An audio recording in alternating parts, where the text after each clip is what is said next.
linguistics, we are interested in the structure of human language. What happens inside someone's mind when they speak or sign to communicate?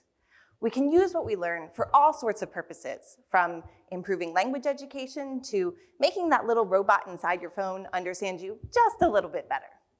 But of course, we can't just open up someone's head and take a peek inside. And so how do we begin to understand this question? One of the methods that we use is by comparing languages from around the globe. How are they the same, and how are they different? Sometimes we find that languages on opposite sides of the globe look very similar, and sometimes neighboring languages look very different.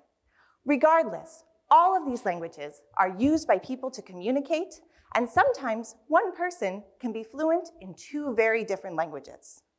Of course, in order to do these comparisons, we have to have a lot of data on the almost 7,000 languages that are spoken in the world today.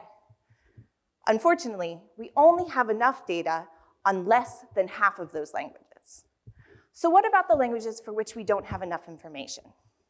Well, I work on one of those languages, a language called Leo, spoken in beautiful Flores, Indonesia, and my work has two parts.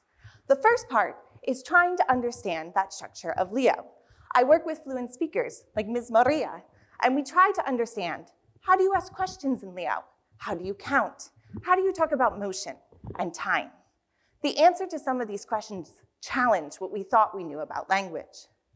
Leo is also a language that is slowly being spoken by fewer and fewer people every year. The newest generation is slowly replacing their language with Indonesian, the national language. And that leads to the second part of my work. I have been building collaborations with interested community members to ensure that Leo continues to be spoken into the future. I especially work with teachers to create teaching materials so that the language can be included in the classroom and also in language classes outside of schools. This means that the youngest members of the community, like Etris and her little sister Yolanda, continue to have access to their language and all of the stories and the culture that goes along with it. Of course, it is not only valuable to the Leo to keep Leo alive. We all have so much to learn from the diversity of the world's languages, and unfortunately, this is a diversity we are quickly losing.